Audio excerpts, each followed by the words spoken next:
Hi, this is David and Kelly, and welcome to our home.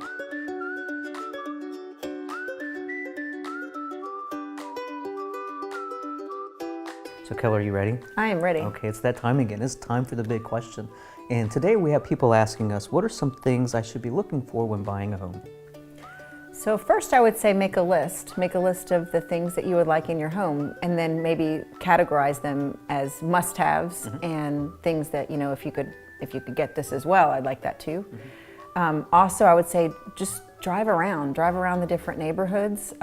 You're not only buying a house, you're buying a neighborhood, and you're not going to be able to change the neighborhood. So even the best house in a neighborhood that's not really of a desire to you, I mean, that's not really going to work out. It's not a deal then.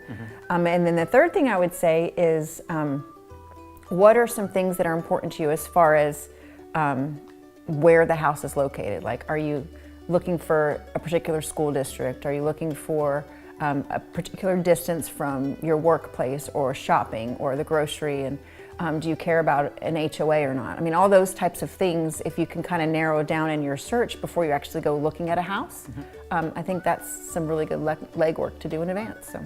Wow, that's a lot of good information. Collecting data, doing some research, a couple of things we love to do.